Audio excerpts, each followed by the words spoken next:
Hoje eu vou conversar um pouco aqui, nos primeiros 20 minutos, meia hora, com o Thomas Law do Ibrachina, que eu já vou chamar. Mas no original seria como? Porque Não, é o sobrenome chinês. originalmente minha família é de Hong Kong. E lá, o, L-U-O. E aí, quando a gente sai de lá, você vai para Londres, para Europa, o pessoal chama de law, né? Law como lei, é o direito. Law é direito nos Estados Unidos. E aí, eu vou fazer palestra com os amigos americanos, ingleses, eles falam, pô, você é o sobrenome da lei, você é o homem da lei, você está na carreira de advogado. Então tá, né? O Thomas é do Ibrachina, Instituto Cultural... Sócio China. Instituto Sociocultural Brasil-China. Quem compõe, quem faz parte do Instituto, Thomas? Te chama de Thomas ou de Law, afinal? Thomas, vai. Então, Soninha, quem são os sócios fundadores do Ibrachina? São professores de Direito da PUC, da USP. Temos o professor Marcelo Figueiredo, que é o professor de Direito Constitucional da PUC. O doutor Joaquim também, que ele é doutor da PUC, também na área de processo civil. Tem o desembargador federal Newton De Luca, que é o professor de Direito Comercial. Então, na verdade, foi uma brincadeira. A gente começou, na verdade, unindo os amigos. E a ideia era realmente difundir a questão da cultura, dos livros, da área jurídica. E aí começou a ganhar mais corpo, Soninha. Você viu que o ano passado você acompanhou, você é a presidente também da Frente Parlamentar Brasil, China, Coreia, Japão. O próprio consulado agora também quer fazer os eventos sobre a cultura chinesa. Fizemos algumas com você, junto na Câmara Municipal, o ano passado. E agora a Embaixada também tem super interesse em fazer essa aproximação, de ter esse contato da cultura chinesa, que é muito desconhecido ainda por muitos brasileiros. Então, ano passado, fizemos lá os eventos de gastronomia, eventos de futebol, intercâmbio de futebol, das startups brasileiras com as startups chinesas. Isso foi bem bacana, um evento bom. E a gente está agora, nessa pandemia, fazendo o observatório do coronavírus, passando as informações de... Voltou? Estou te ouvindo. Tá. Não, então, aí agora com o observatório a gente está fazendo as informações que estão saindo na mídia da China. Tem a CCTV, tem a China News, a People's Daily. Então, a gente consegue aglomerar todos os boletins, boletim diário, e a gente lança todos os dias. E já faz mais de 100 dias que a gente está fazendo esse boletim do coronavírus, Soninha. Então, na realidade, é o que? É para afastar os fake news. Acho que tem muito fake news rodando sociais. É isso aí. É isso aí. E a ideia é realmente passar uma informação correta aí para os nossos telespectadores, para os nossos amigos. E a gente tem feito isso também com apoio de órgãos da China. A gente vai fazer agora uma live médicos chineses e médicos brasileiros que estão enfrentando o Covid-19. Então é bem legal. No perfil nesse perfil Ibrachina? Eu acho que vai ser num perfil... Eu acho que não, Soninha. A gente vai divulgar, vai ser num webinar. Entendi. Mas e aí você vai divulgar no seu Insta e a gente divulga também, certo? Isso.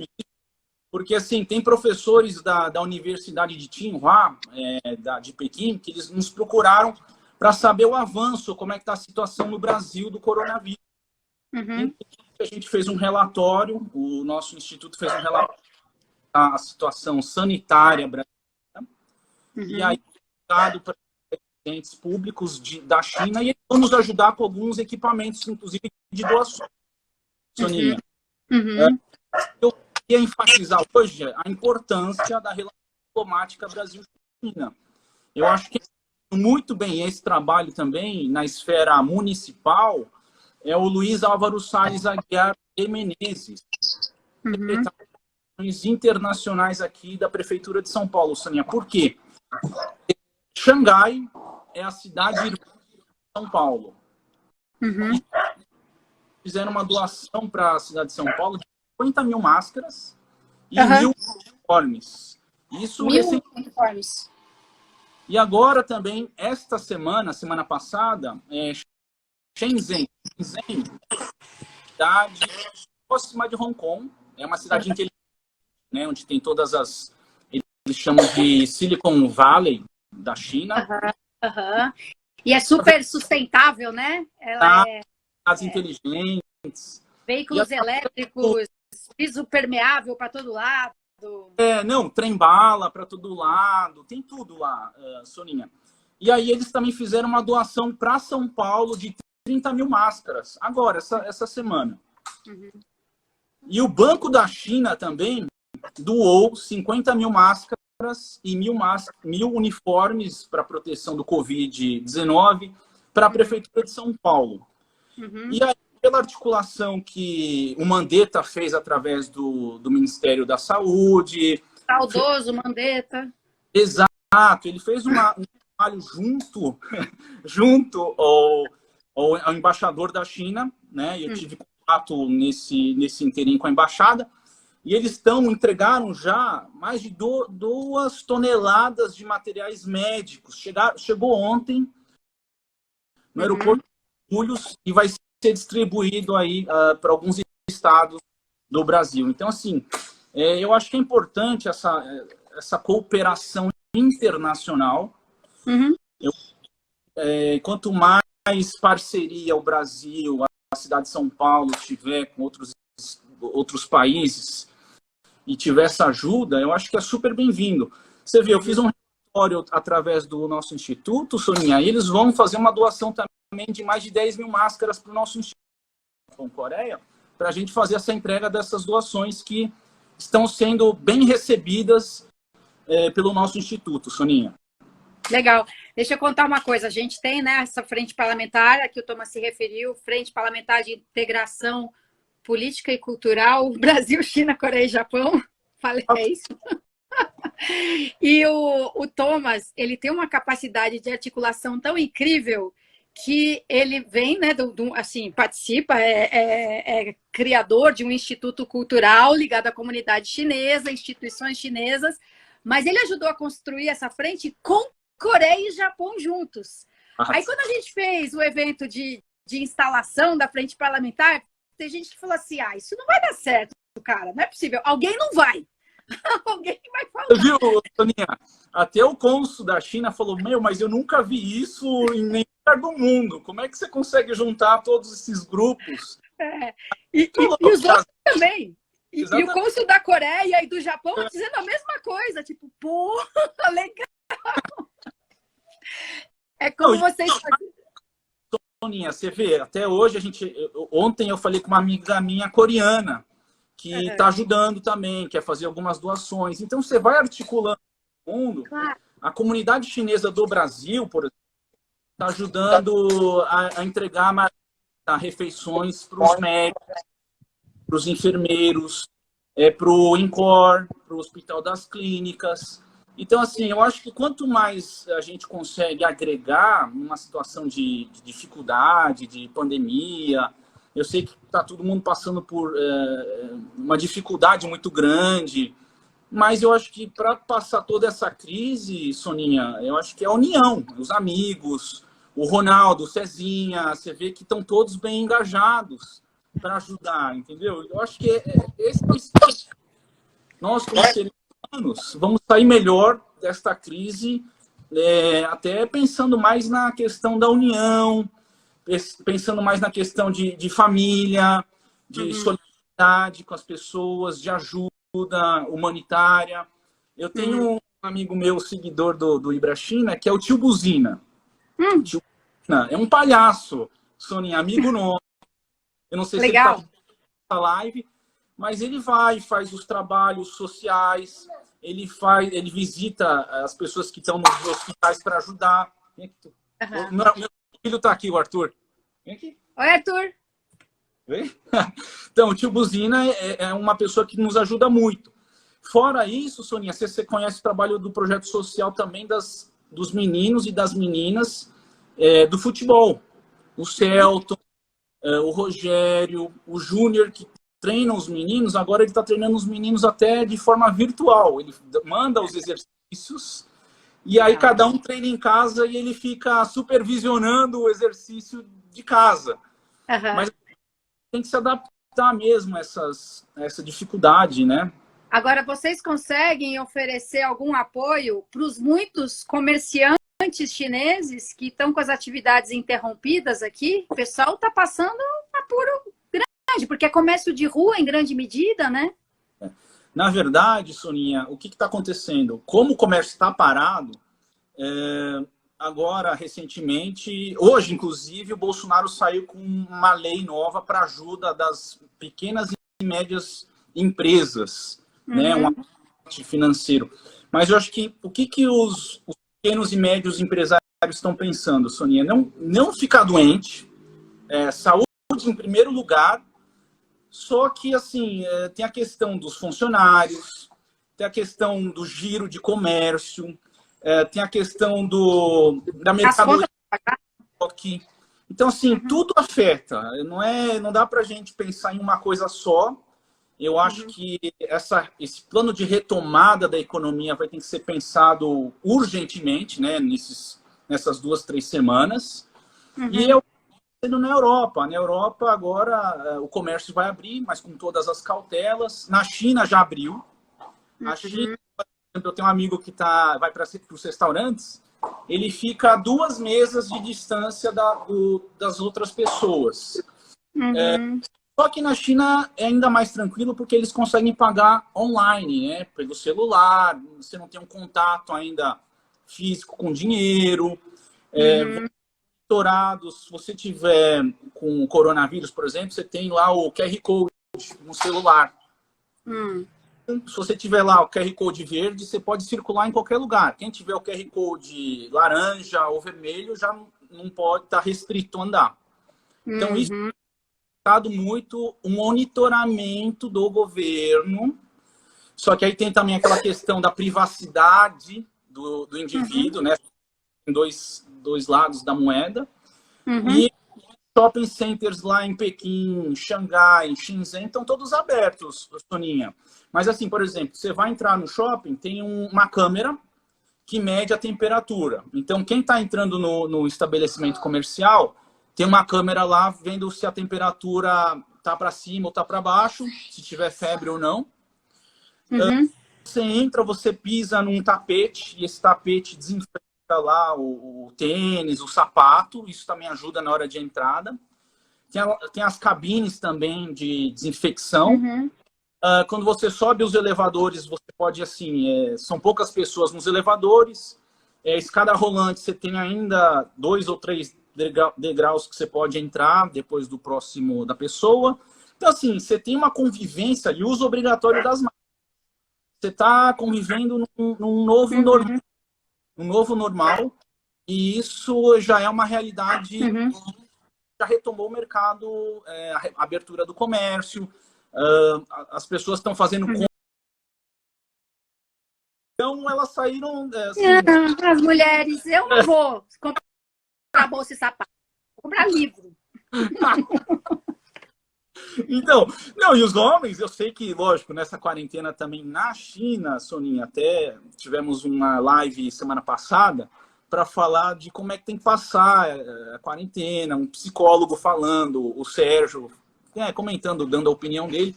Mas na China, eles tiveram muitos problemas assim, de relacionamento, de casamento, os casais brigando. Então, isso daí é um teste para todo mundo, inclusive para pessoas assim que já estão casadas há bastante tempo, mas é uma fase da vida que a gente está passando, né? Ô, Thomas, eu estou vendo aqui o observatório, né? E seus mais de 100 boletins diários. Eu vou te falar que a nossa live tem Corinthians F7, tem São Paulo Futebol Clube. Você realmente tem esse dom do ecletismo. Brasil, China, Coreia e Japão, São Paulo, Corinthians, Palmeiras. Estou vendo aqui o boletim do Ibrachina. É muito legal, com informações realmente verificadas sobre a China, sobre diversos outros países. E até eu estou entrando aqui no Ibrachina e vi informações muito interessantes sobre o Brasil. Por exemplo, um observatório aqui, a Associação Nacional dos Dirigentes das Instituições Federais de Ensino Superior, ANDIFES, apresentou hoje as principais iniciativas promovidas por 46 universidades federais brasileiras no combate à pandemia.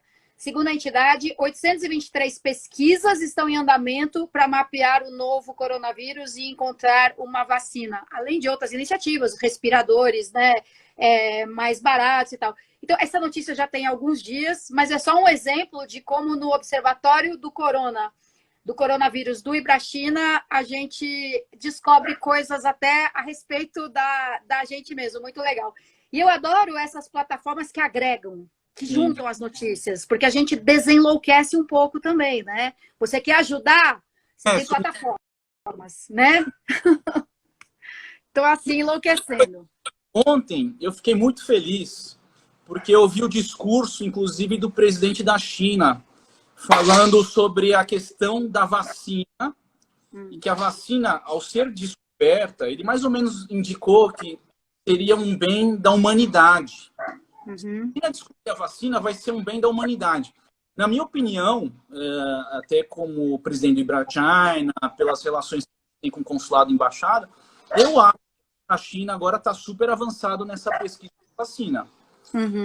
O discurso dele, eu senti já um otimismo muito grande por parte do governo da China. Eu vi que eles estão testando assim, 11 milhões de pessoas de uma vez só. Então, assim, o que eu acho que o Brasil também tem que aprender com essa lição toda? Eu acho que a gente tem que investir na pesquisa do Brasil também.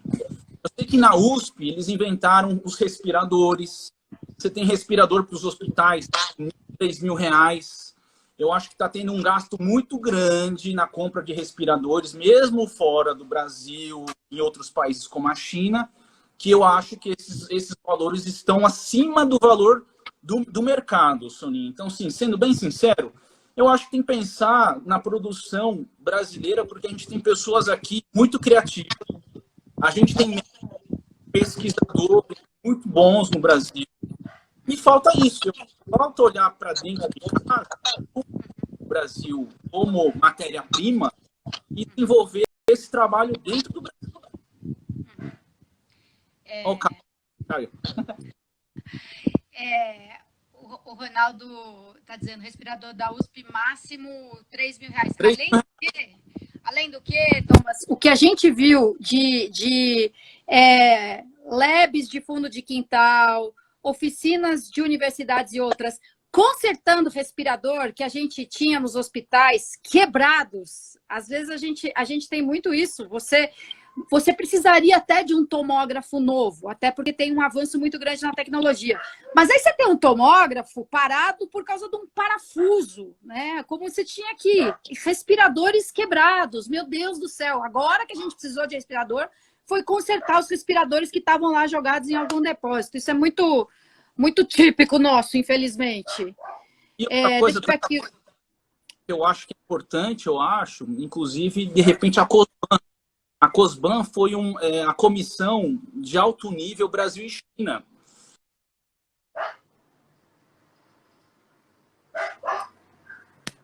Através da COSBAN, ia ser um núcleo de compra de todos esses materiais da China para o Brasil. Porque a partir do momento que você compra maior por uma pessoa com fabricantes, você consegue barganhar por um preço mais barato. Agora, se cada estado, de forma independente, fica comprando, e aí compra de uma fábrica que não é reconhecida, não tem um selo ISO 9001, aí chega o equipamento para o Brasil com o problema do respirador que não funciona. Como é que você vai fazer esse frete de volta para a China? Então, acho que falta um diálogo dos governos, falta melhor diplomacia com o governo da China, já que 90% produção que a China faz hoje é praticamente para o mundo inteiro, né? Esses respiradores e tudo mais, eu acho que era melhor você ter um ente aí supervisionando isso para você ganhar barganhando aí nas compras dos respiradores. Quanto que o Brasil iria economizar com essa compra, Soninha? Entendeu? Então, você garantir a qualidade. Você precisa garantir essa qualidade para o brasileiro. Senão, o que adianta você ter um hospital de campanha que não tem respirador ou que o respirador não funcione? Então, eu acho que começa assim, né? Thomas, a gente sempre acompanhou os casos de discriminação a chineses em São Paulo, imagino que aconteça no Brasil inteiro. E aí a gente tem, né, o presidente da República, o ministro da Educação, o ministro das Relações Exteriores, cometendo declarações que discriminam, né, que incentivam até a agressividade. Vocês conseguem perceber na pele como essas declarações afetam vocês? Dá para associar? Soninha, eu acho que são pessoas em cargos importantes do governo. Eu acho que para o Brasil ter credibilidade internacional, ele precisa ter coerência no que está dizendo para você ter credibilidade. A China é o maior parceiro comercial do Brasil. E se você for ver a balança comercial do Brasil, sempre está favorável, porque a China compra mais do Brasil do que o Brasil compra da China.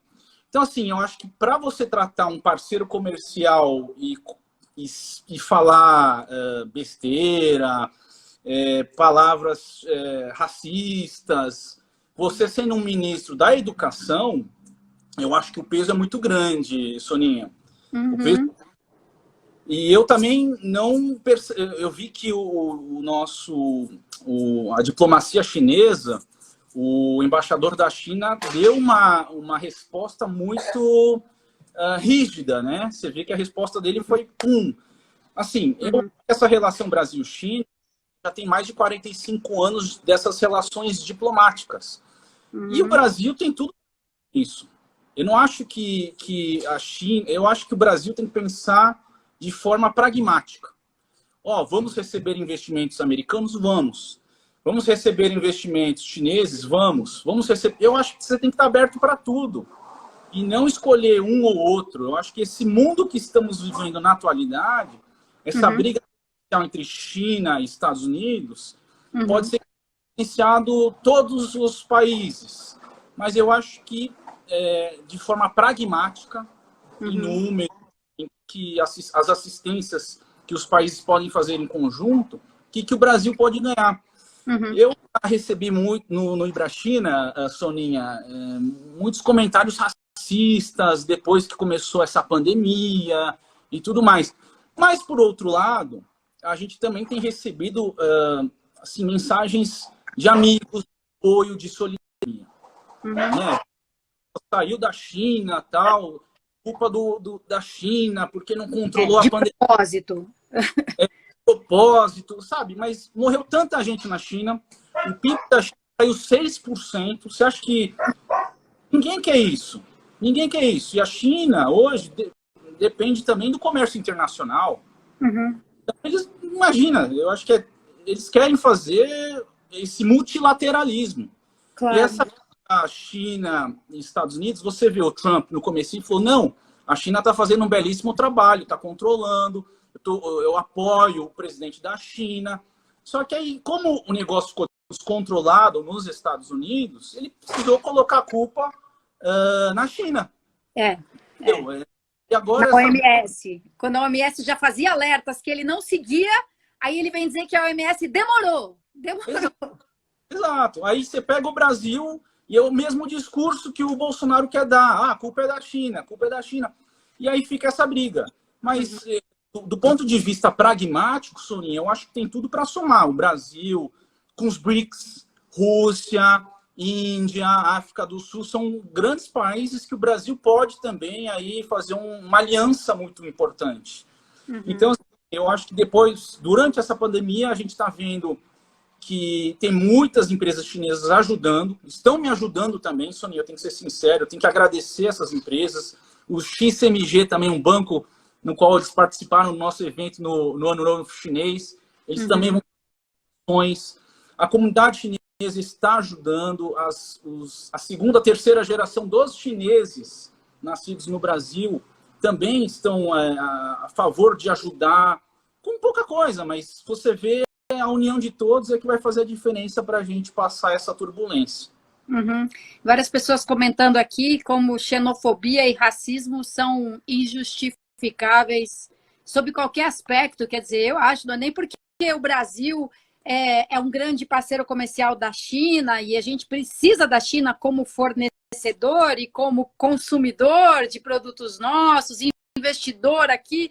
Não é nem só por isso, nem que fosse um país com que a gente não troca $1 em mercadoria. É um absurdo, uma autoridade ter uma conduta ironizando, sendo sarcástica, sendo debochada com uma outra nação, com outro povo. Não, e assim, Soninha, se você pegar os chineses, na sua grande maioria, as pessoas que estão aqui, eles são pessoas que, os chineses em si, eles são pessoas que estão querendo trabalhar, sabe? Cuidar da família e tudo mais. Então, assim, tem chineses aqui do Brasil que estão querendo voltar para a China, para você ver a gravidade desse desconforto de imigrantes chineses, por exemplo. Sabe, Mas, Thomas, que tem essa visão, tem esse preconceito negativo, lógico, mas tem esse conceito prévio também de como o chinês é trabalhador, como sim, ele é abnegado. Tem o pessoal conhecido do meu projeto, do Conexão Casa Bodhisattva, mora ali debaixo do Minhocão. E aí, domingo, eles têm mais dificuldade, falando em condições normais, não em quarentena. Domingo, quem mora na rua tem mais dificuldade de conseguir o almoço, uma refeição, alguma coisinha assim. Quando é feriado, então, feriado emendado, férias escolares, a cidade onde tem muita atividade comercial vai ficando mais fechada, né? Aí eles sempre falam assim, ainda bem que tem o China, porque o China não fecha. Tem um mercadinho ali, assim, não, ainda bem que tem o China, porque o China não para, o China não fecha. É sábado, é domingo, é feriado. Então o pessoal tem essa visão de vocês que não é à toa, né? eu estou agora assistindo Netflix. Entra no Netflix, quem quiser, o telespectador, tem várias novelas chinesas, filmes chineses, que representam hoje lá a modernidade da China. Então, se nunca foi para a China, tem agora novelas chinesas no Netflix, que você consegue entender um pouco da mentalidade, como é que é a vida na China, sabe? O nosso instituto já tem a parceria com diversas instituições. O Instituto Confúcio, da FAP de Negócios, e também o Instituto Confúcio da Unesp. Você vê que os alunos que foram para a China estudar, o Han e tudo mais, eles são super agradecidos, eles são super felizes. Disseram que tem alunos lá, ainda com essa pandemia, preferiram ficar na China do que, assim, estão estudando. As escolas já estão na China. Então, vira um povo normal, com uma vida já diferente, lógico, mas cada um trabalhando, estudando, indo para as universidades. Então, eles estão lá na China estudando. Legal, Thomas, obrigada pelo Ibrachina, pelo trabalho de vocês, pelas coisas que eu já conheci por meio do Ibrachina, até a Escola de Samba da Vila Maria. Você fez essa conexão também com a gente, você tem um trabalho incrível lá, tem ecoterapia na Escola de Samba, tem um consultório odontológico magnífico, tem um atendimento em fisioterapia animal. Então, você, pelo Ibrachina, já nos proporcionou várias conexões, inclusive com as comunidades chinesa, japonesa, os consulados, né? Você ajudou a costurar essa frente parlamentar incrível. Obrigada pelo Observatório do Corona, muito rico. Recomendo aí a leitura diária e mantenha a gente informado aí, webinário, outras atividades, a gente ajuda a divulgar também. Muito obrigada, viu? Tchau, tchau. Até a próxima. Tchau, Arthur. Oi, Arthur. Tchau, Arthur.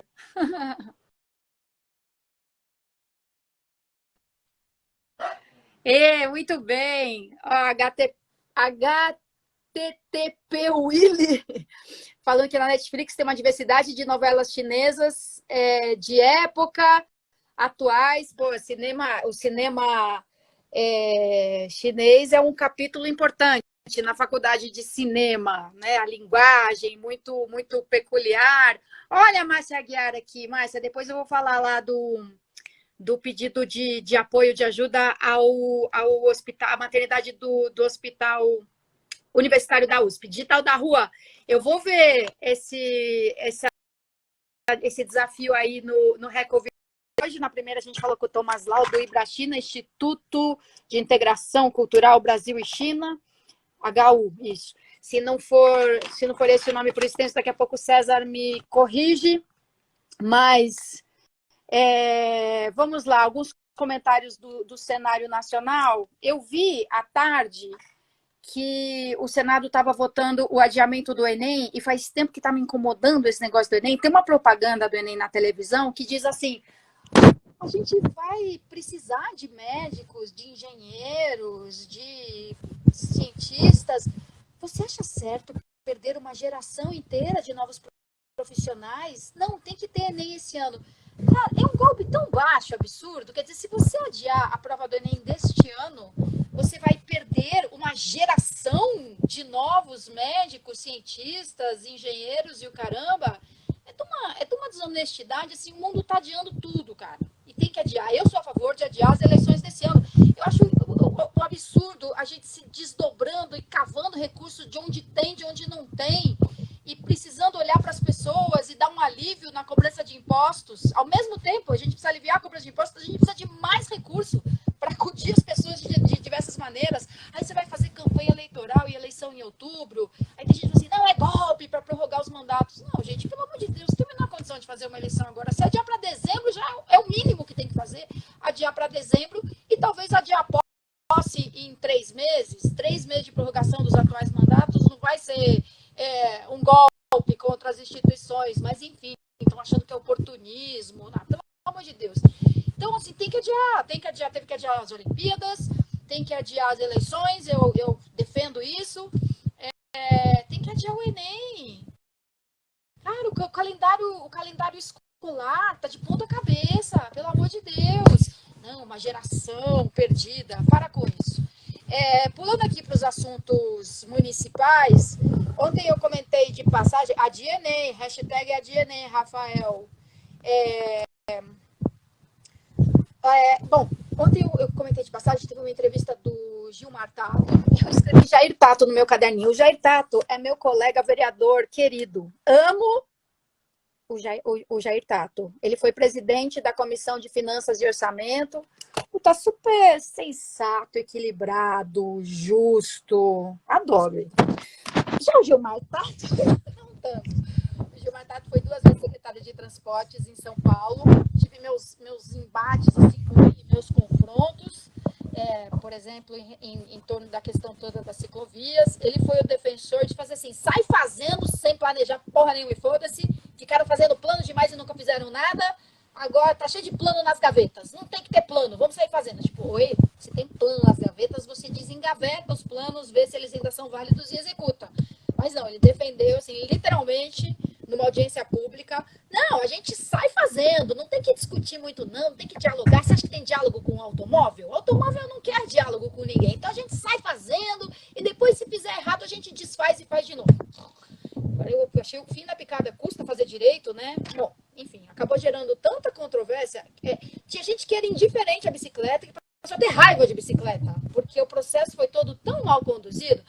Mas, enfim, claro, tem seus méritos ganhar espaço para a bicicleta. Isso sempre vai gerar resistência. Sempre. Qualquer coisa que você desaloja, muda de lugar, aqui podia estacionar, agora não pode mais, diminui o espaço dos carros. Mas então, justamente porque vai gerar resistência, você pode construir o processo de uma outra maneira, né? Mostrando as vantagens para todos de andar de bicicleta na cidade. Até para quem não está andando de bicicleta, mas o barulho diminui, a poluição diminui, e uma pessoa que estaria ocupando o espaço do seu automóvel ocupa 1/9 do espaço pedalando a sua bicicleta. Aliás, eu li hoje um artigo do Sérgio Aveleda, que foi presidente do metrô, da CPTM PM, foi secretário de transporte no comecinho da gestão do Dória, que é um cara espetacular.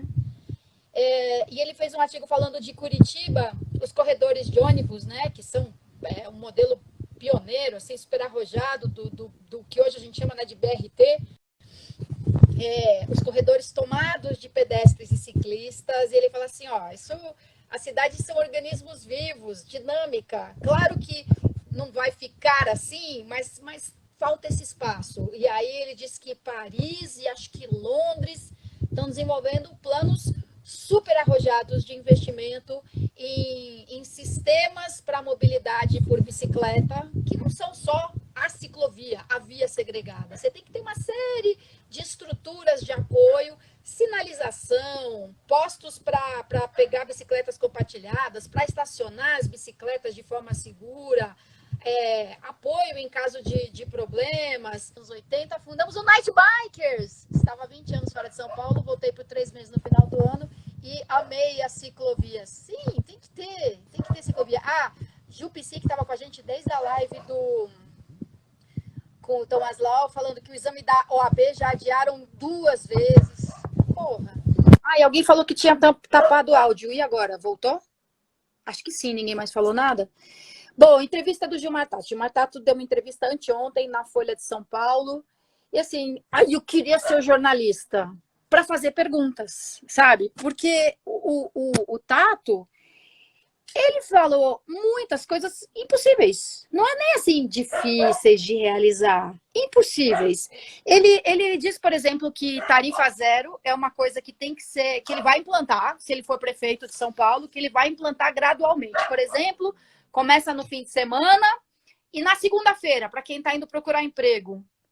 Bom, como é que... Então já não é tarifa zero para todo mundo, né? Você vai permitir que aquele cara que está desempregado, que está saindo na segunda-feira para procurar emprego, pegue a condução de graça. Mas como é que você vai controlar isso? Como é que você vai ter meios para dizer, alô, você está indo procurar emprego? Pode embarcar. Então, são ideias, assim, que não se sustentam na prática. Se o jornalista pergunta como o senhor pretende fazer isso? E quanto vai custar isso? Porque o sistema de transporte tem um custo, o custo do veículo, do combustível, da manutenção, da folha de pagamento, de toda uma estrutura, os encargos têm um custo, é óbvio que tem um custo. Se você não tiver ninguém pagando tarifa, né, na catraca, todo o custo vai ser absorvido pelo orçamento municipal. Hoje é uma parte dele, porque se você pegasse todo o custo do sistema de transporte e dividisse por quem paga a tarifa ia estar assim uns R$7, R$8. É para não custar tanto a tarifa, e é para ter gratuidades, e para ter meia passagem, que a prefeitura tem o subsídio, coloca lá 3 bilhões de reais por ano, só para complementar o que falta com as despesas do sistema. Se a tarifa cai a zero, então são mais bilhões que serão gastos em recursos públicos. Mas então, o Gilmar Tato fala que vai fazer tarifa zero gradual e os jornalistas não perguntam, e o senhor já calculou quanto vai custar isso? E como é que vai ser? Aí ele fala assim, não, eu vou criar o Vale Transporte Universal, em que você não desconta nem os 6% da folha de pagamento. Cara, a legislação do Vale Transporte é lei federal, né? Se o funcionário gastar mais de 6% do salário dele com condução, o que passar disso, o empregador complementa. Como é que ele pretende mudar isso em São Paulo? Não desconta nada do trabalhador, o empregador paga o valor integral do Vale Transporte. Cara, é lindo, é uma ideia maravilhosa. Mas assim, como é que você muda isso no município? Aí ele fala também que dá para ter dinheiro de uma CID municipal. CID é uma contribuição sobre o combustível que vai direto para Brasília. Também acho uma merda, um absurdo. Mas como é que você, no município, você fala o seguinte, essa grana não vai mais para Brasília, não. O CID vai ficar aqui mesmo no município. Sério, se ele fosse candidato a deputado federal, e ele já foi deputado federal, e ele dissesse, eu lá no Congresso, eu vou lutar para que os recursos da CID fiquem no município, vai mudar, não vai ser uma contribuição federal, vai ser um imposto municipal, faria mais sentido ele prometer lutar por isso como deputado federal, do que ele ser candidato a prefeito e falar assim, não, vai ter a CID municipal. A contribuição sobre os combustíveis vai ser municipal e eu vou rever o ISS. E as OS têm muita gordura também, tem que cortar recursos. Então, são umas falas super contundentes, assim, e super não embasadas, não explicadas, mas sai tudo publicado. É como se fosse um folhetão. Ninguém perguntou para ele, como assim?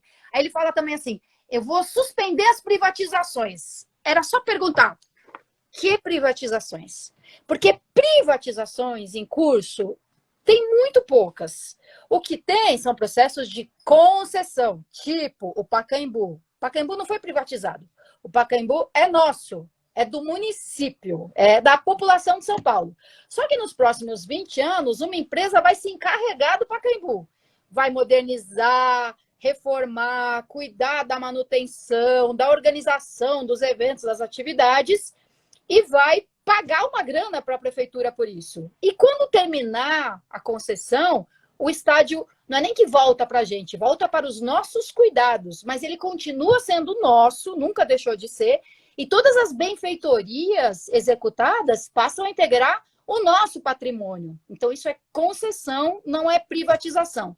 Aí tinha tentativa de privatização do Autódromo de Interlagos. Aí analisaram melhor e não vai dar muito certo, porque quem quiser comprar vai querer fazer um empreendimento imobiliário de um jeito que a lei...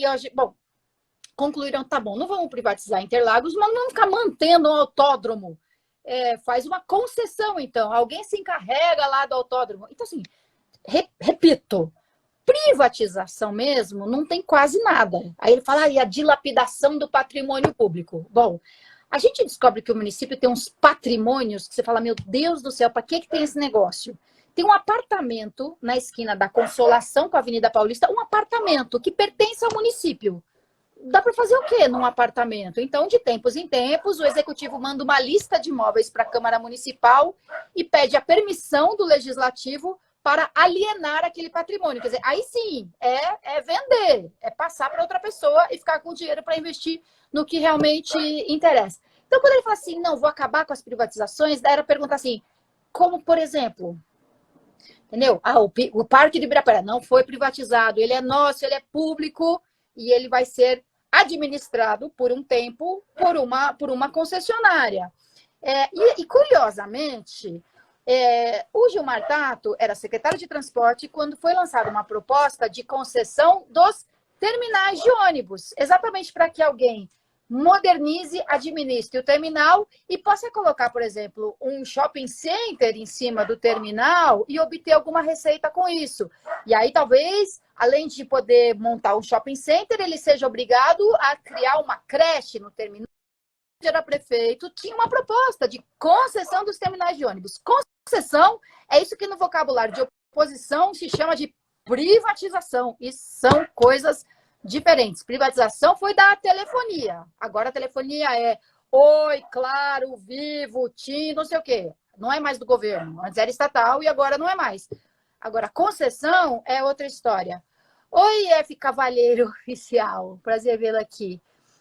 O Vebit Natal falando impossível tarifa zero, utopia. Então, assim, alguém paga. E sabe quem paga? A gente. De um jeito ou de outro, é a gente que paga. Não tem um financiamento, né? O Bill Gates resolveu bancar o transporte coletivo em São Paulo. Nem o Bill Gates ia ter 10 bilhões por ano para implantar isso. E nem seria justo. Eu acho justo eu pagar a tarifa na catraca. Eu pago. Eu faço a minha contribuição individual para o transporte coletivo. E por meio dos meus impostos também, eu ajudo a sustentar o sistema de modo que ninguém precise pagar R$ 6, R$ 7 pela tarifa. O que mais que ele diz? Ele diz que ele fez 90 quilômetros de corredores. Aí a Folha fez uma observação assim, o Haddad tinha prometido 150. Acontece que no governo Haddad foram feitos tipo 17 quilômetros de corredores. Quando ele fala eu fiz 90 inclui a gestão da Marta. Somando a gestão da Marta com a gestão do Haddad, foram feitos 80, 70 e tantos quilômetros de corredores. Então, se o Haddad prometeu 150, no governo Haddad foram 17. E ele fala, eu fiz mais de 40 terminais. A cidade de São Paulo inteira tem 32 terminais de ônibus. Como assim ele fez mais de 40? E aí também, jornalistas não verificam a informação, nem para botar um quadrinho assim do lado, observação, né? durante a campanha, sei que lá o mentirômetro, né? É um nome meio babaca também, porque às vezes não é bom. Às vezes não é mentira. Às vezes são visões diferentes de uma mesma coisa. Eu falo isso a respeito de qualquer um, ok. Mas numa entrevista agora ele fala, eu fiz mais de 40 terminais e a cidade tem 32. Porra, não tem um jornalista assim, com veia mesmo de jornalista para falar quais? Gilmar Tato. Bom, eu reclamei lá com a Folha, eu mandei uma carta falando, escuta, né? Podiam perguntar melhor como é que ele pretende fazer isso, quanto vai custar, de onde vai vir o dinheiro, ele está prometendo aumentar imposto, é isso? E 2, corrigir esses números dele que estavam bastante equivocados.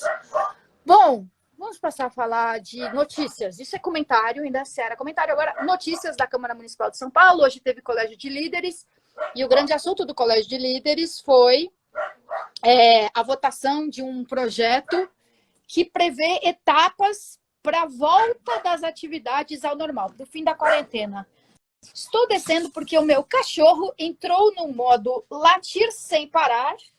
Meu cachorro idoso, mal-humorado, judieira, ele entra no modo latir sem parar. Dubinho, fala oi pro pessoal, Dubinho. E ele não quer nada, porque se ele quisesse alguma coisa, eu daria. Mas, aqui, ó. Não late tanto assim, não, Dubinho. É ruim para você e para mim e para os vizinhos. Poxa vida, Dubinho. O Colégio de Líderes pensa no povo pobre da periferia?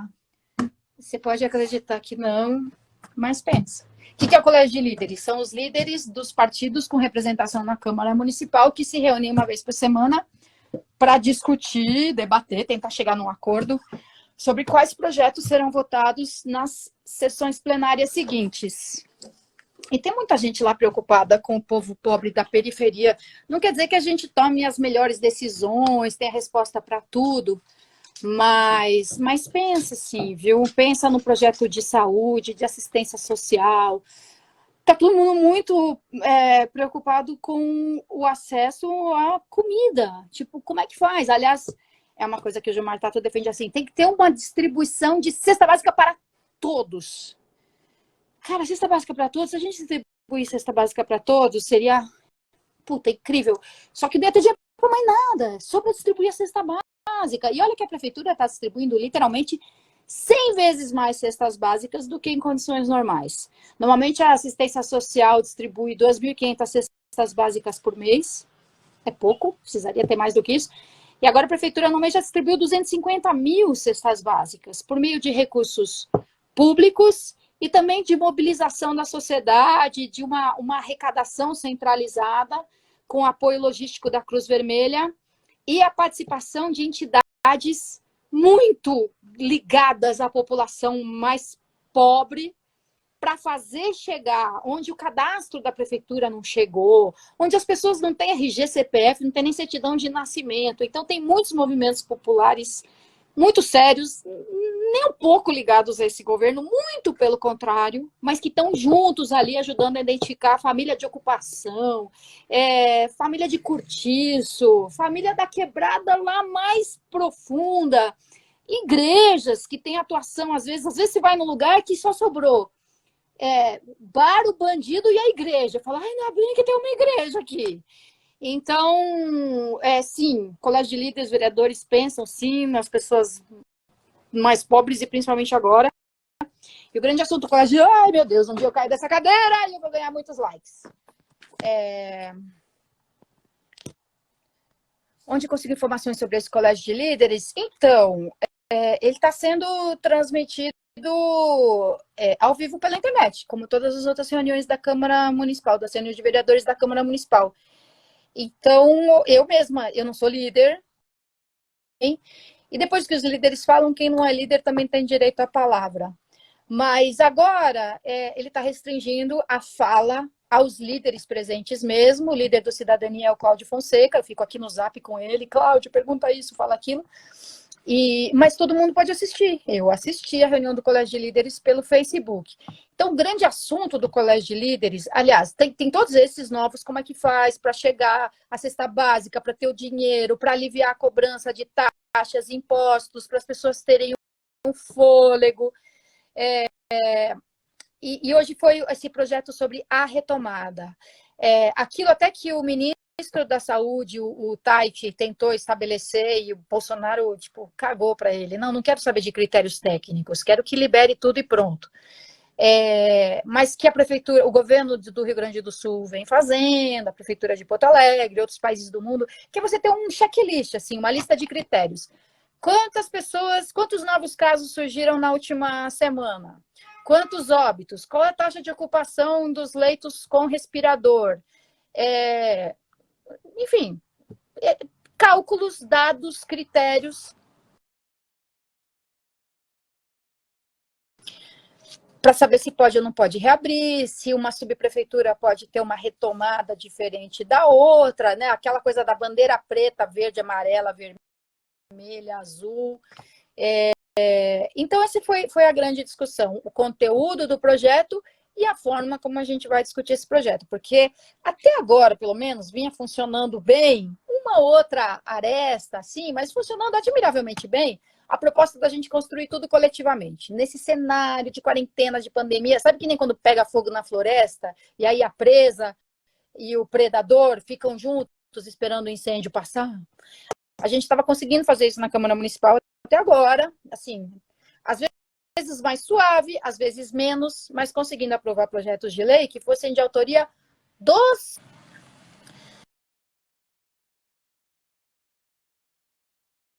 E agora já está ficando meio tenso, até acho que dá para associar com o clima já de aproximação das eleições, já começou a ficar menos...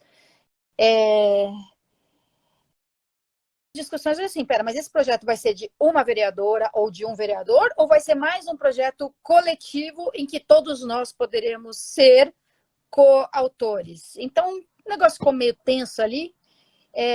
Eu entendo, aliás, eu compartilho um pouco dessa preocupação. Está todo mundo meio que abrindo mão de autoria. Você, em vez de colocar lá uma emenda e falar, essa emenda aqui foi da bancada do PT, essa emenda aqui foi minha, aquela emenda do Ricardo Nunes, todo mundo abrindo mão de autoria para incorporar tudo num texto único e falar, olha, é de todo mundo. E agora está pintando assim, quem vai ser o autor ou a autora do projeto da retomada. Eu acho melhor que não seja assim com a identidade tão marcada de autora ou autor. Acho que vai prejudicar o andamento dos trabalhos se dessa vez tiver um autor, assim, chamando o projeto de seu. Bom, amanhã é feriado em São Paulo, amanhã e quinta, sexta é emenda de feriado, ponto facultativo, e segunda-feira eu não acompanhei, mas acredito que a Assembleia Legislativa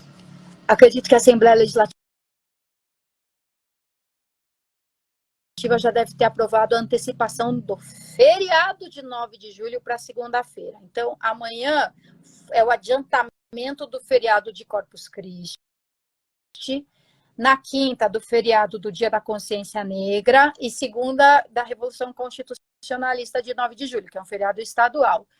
E aí tinha muita gente contra, porque falou assim, que absurdo, vai adiantar o Corpus Christi. Não, o Corpus Christi continua lá onde ele estava.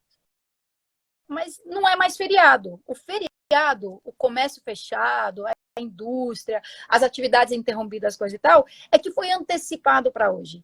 Então, aquele dia em que as pessoas não trabalhariam, aquelas que ainda estão conseguindo trabalhar, aquele dia que elas teriam uma folga remunerada por ser feriado, aquele dia passou para amanhã.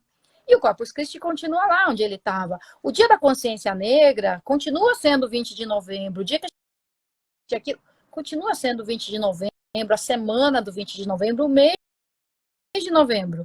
Mas aquela folga que as pessoas teriam lá foi antecipada para cá. Não tira nem um pouco a importância do 20 de novembro. 8 de março, Dia da Mulher, não é feriado, e a gente discute as questões da mulher intensamente. Aliás, não é feriado, então tem aula. Então, naquele dia de aula, fala-se muito sobre isso em todas as matérias.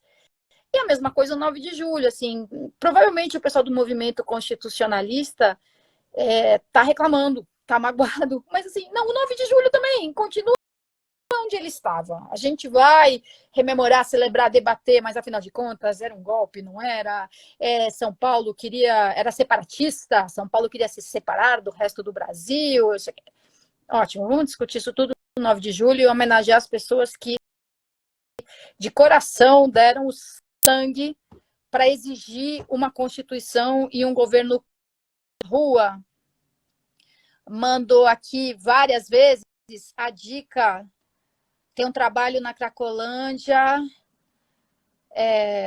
do pastor Rica, um trabalho louvável, muitos trabalhos louváveis nas Cracolândias e muitos de igrejas diversas. Algumas a gente acompanha e apoia bastante. O F. Cavalheiro, estou realmente muito preocupado com a situação que nos encontramos. Aqui em Itu, a economia gira em torno do comércio e do turismo. Você analisa o fim da quarentena para quando? Olha, agora mesmo eu estava lá no observatório do coronavírus do Ibrachina e eu vi estudos apontando assim, o fim da pandemia para novembro e o fim das medidas de isolamento para junho e julho.